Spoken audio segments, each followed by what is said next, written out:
So you're looking for the best Iems under 200, but you don't know where to start? Don't worry, I got you. Today we're going to be ranking and comparing some of the best ones at this price range, tournament battle royale style. Let's just get into it. Starting on the left side of the group stage, we got the original ZGAT Odysseys versus the Full Performer 7. This is a no-brainer. Go for the Odysseys. It's more musical, more immersive, it scales better, the low end texture is better, the overall dynamics and just musicality as a whole is more engaging than the Performer 7. Now, the Performer 7 isn't bad, it's just very forgettable. It's a neutral, slightly bright leaning set. If you want something that is more clean, more balanced, these would be okay, but there are better options. Overall, I think for most people, engagement wise, music wise, the Odysseys are going to be better. Then moving on, we got the Lecture Condenser 4 versus the new Hydus MP145 Pro. Both of these are slightly bright leaning, cleaner in the sound. They both follow a more female vocal emphasis focus. The main difference is that the Cat 4 has a airier and smoother laid back approach when it comes to the female vocals, whereas the 145 Pros are a little bit more in your face, a little bit sharper when it comes to the imaging, slightly more bite and just overall upper mid dynamics. When it comes to overall enjoyment, I'm leaning a little bit more to the 145 Pros just because the vocals have a little bit more of a pop to them, whereas the Cat 4s are very smooth, very airy, but they can feel a little bit laid back and a little bit distant sometimes. So because of that, I'm gonna give it a slight edge to the 145 Pros. Next, we got the Giz Audio Chopin versus the EPZP40s, and I'm gonna skip the Supermix 4 and the Quintet as well as the Nova because I think the Chopin is a better version of those three, so I'm going to use the Chopin. The main difference here is that the Chopin overall is going to feel a little bit more all-rounded. The mid bass, the low end slam feels a bit more impactful, slightly better textured, and not as bright. So depending on what you're looking for, it can go both ways. The P40s have a smoother and brighter sound. Chopin, your typical all-rounder that is fun, dynamic, and not boring. I'm leaning a little bit more to the Chopin because it is slightly a better all-rounder, and overall the fit to me is also slightly comfier, and I think performance-wise they're on the same, maybe a slight edge to the P40s, but overall I'm gonna say give the slight edge to the Chopin. Then lastly, we got the Crinier Daybreak / the EPZP50s. They're both very similar versus the Meze Alba, which is also very similar. Now, if you're looking for a more vocal-centric approach, the cleanest, the clearest vocals, that would still be the EPZP50s. However, if you're looking for the smoothest sound and the most comfy listen, most, I guess, well-balanced all-around that kind of sound in general, that would, in my opinion, be the Meze Alba. It has a little bit more fullness in the low end versus the Daybreaks, equally as smooth, if not a little bit smoother than the Daybreaks.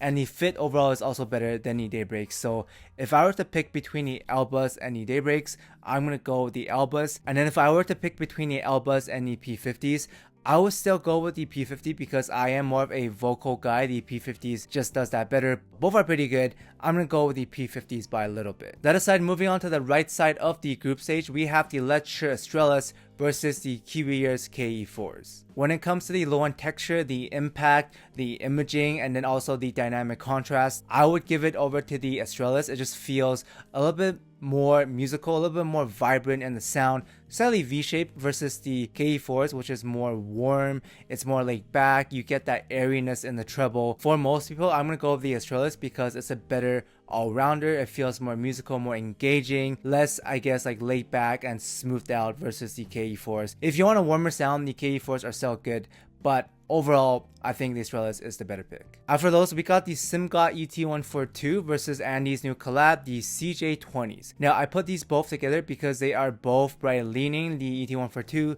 has sharper dynamics. It's a little bit more V-shaped, less laid back versus the CJ20s, which is more airier and smoother in the sound, but still bright leaning and equally as technical as the ET142s. When it comes to versatility, the ET142 is more flexible with the nozzles. You get more tuning options. Overall, I'm gonna go with the CJ20s because the treble just feels more refined. It's smoother, it's less peaky and less, I guess, like sharp. I think it just feels more relaxing, but still bright and technical and airy at the same time. Next, we got some more planars. We have the 7Hz Timeless 2 versus the Kiwiers AETHER. When it comes to overall performance, versatility, and refinement, I'm gonna say the Iems 2 edges out the Aether by a little bit. Not only do you get a lot more tuning options with the nozzles, but the treble region in the Iems 2 is also tuned smoother in the smaller silver nozzle configuration. The Iems 2 has a very laid back, slightly warm leaning, and very smooth approach to the sound, whereas the Aether does have that clean balance and slight pop and air when it comes to the treble. Overall, I'm gonna say for the most people, when it comes to just flexibility, overall value, I'm gonna go with the Iems 2 by a little bit more. Now lastly, we got the new confined ARNAR versus the ZGAT LUSH. I put these two together because they both scale very well, both high volume sets. Main difference here is that the ARNAR is a darker leaning, heavier sound and less airy and detailed in the overall approach, but it does feel more unique. It's kind of like drinking a black cup of coffee, whereas the ZGAT LUSH is more balanced. It doesn't really have the heaviness, the impact, and the vocal, I guess, like prominence, the vocal focus. When it comes to performance, the LUSH is slightly better when it comes to the treble air, the extension. It just feels a little bit more open in the staging because the ARNAR does have a roll-off in a treble. If you want something more unique, I would go with the ARNARs. If you want something more laid back, more inoffensive, better balance, go with the LUSH. Overall, since I do like more uniqueness in my Iems, I'm gonna go with the ARNARs, but LUSH is still pretty solid if you're looking for a high volume set. Moving on the left side of the quarterfinals, we have the ZGAT ODYSSEYs versus the ODYSSEY MP145 Pros. These two are pretty drastic when it comes to the sound. The ODYSSEYs are obviously going to have better low end, the texture, the impact, more engaging, overall immersiveness, scaling also going to be better. Whereas if you're looking for female vocals or vocals in general, you want more pop, more detail, more clarity in the overall sound, you want like slightly sharper imaging, better technicalities, that would be the 145 Pros. So when it comes to overall balance, immersion, and musicality and engagement, the ODYSSEYs is just the better all-rounder. Whereas if you want a more specialized set, go for the 145 Pros. But for most people, I'm gonna say get the ODYSSEYs. Then moving down, we have the GIS Audio CHOPIN versus the EPZ P50s. Now personally, I do prioritize vocals, so I would go with the P50s. But for most people, I think the CHOPIN are going to be the better pick. It has a better low end texture. Overall, it feels a bit better extended. The CHOPIN is still one of the best all-rounders you can get value-wise under 200 bucks. It's engaging enough, it's not boring like Harman, but still well balanced and not fatiguing. So yeah, I'm gonna say go for the CHOPIN. Then as for the right side of the quarterfinals, we have the Lecce ASTRALIS versus Andy's collab, the CJ20s. Similar story here. As an all-rounder, the ASTRALIS is just better balanced, it's dynamic, it's contrasty, the low-end texture is better than the CJ20s. It's overall less bright, you can scale it better, and it doesn't have the potential issue for being like a little bit too energetic and too bright because of the treble boost. Now, if you're looking for something that's very good for metal, for rock, I would go with the CJ20s because of the airy and bright treble that does the cymbal crashes very well, feels very extended, the decay, the air, just a lot better compared to the ASTRALIS. But overall, if your library has a mix of every genre, then I would still go with the ASTRALIS. It's the better balanced set. But moving down, we have the 7Hz Timeless 2 versus the confined ARNAR. Now, personally, I am leaning more towards the ARNAR for the more unique sound. Its scale is better, more immersive. It's heavier, but the vocals are still clear and powerful.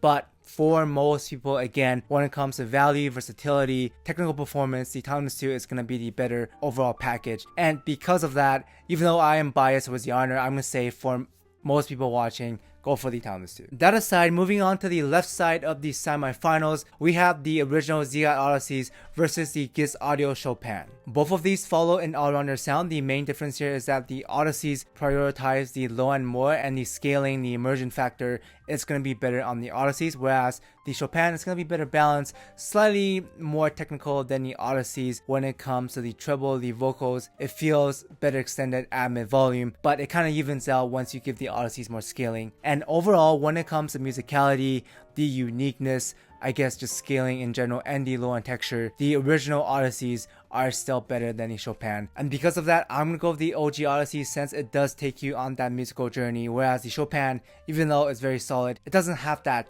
it factor and special sauce like the ODYSSEYs. Now, moving on to the right side of the semifinals, we have the Lecce ASTRALIS versus the 7Hz Timeless 2. Essentially, what this comes down to is if you want a smoother, slightly more airy, detailed treble, if you want a more versatile tuning option when it comes to nozzles, go for the Autonomous 2. However, if you want more excitement, if you want more dynamic contrast, a better low end, better slam, a little bit sharper in the imaging, overall more in your face when it comes to the sound, slightly more V-shaped approach to the tonality, then go for the ASTRALIS. Personally, I would go for the ASTRALIS because it is more engaging, it's more musical, the driver is slightly better, it has more vibrancy, more contrast, and more color to the sound. Not gonna be as smooth and I guess you can say as balanced as the Autonomous 2, but if you're here to enjoy the music, I think the ASTRALIS does that better. It makes me bob my head more than the Autonomous 2 did, even though the Autonomous 2 is still very good. But overall, I'm going to give it a slight edge to the ASTRALIS. Then finally, for our grand finals, we have the original ZGAT ODYSSEYs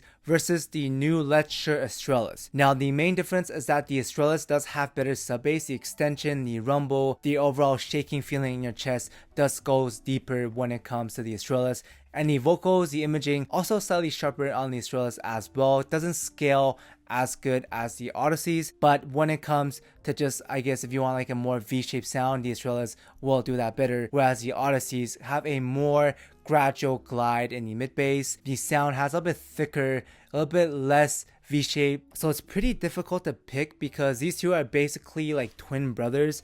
Really depends on your library. Again, if you want more sub bass, go for the ASTRALIS. If you want more mid bass or more mid bass centric approach, go for the ODYSSEYs. I think for my library, I do like the ODYSSEYs a little bit more, but I think this is as close as an IEM has gotten to kind of like dethroning the ODYSSEYs, because the ODYSSEYs are like the GOAT at 200 in my opinion. You know what? I think I am still gonna go with the ODYSSEYs, mainly because when it comes to energetic genres like K-pop, J-pop, the slight boost in the 1 to 2K area on the ASTRALIS does come off a bit sharp, slightly fatiguing sometimes. Whereas compared to the ODYSSEYs, the vocal glide is more subtle, is more gradual. It doesn't pop out as, you know, in your face, as sudden as the peak on the 2K on the ASTRALIS. It's not a slouch by any means. One of the best all-rounders you can get under 200. If you want better sub bass, even better than the ODYSSEYs. But overall, when it comes to refinement, just balance, I think the ODYSSEYs edges out just a little bit. That aside, I hope you found this ranking / guide to be helpful. Let me know what your favorite IEMs under 200.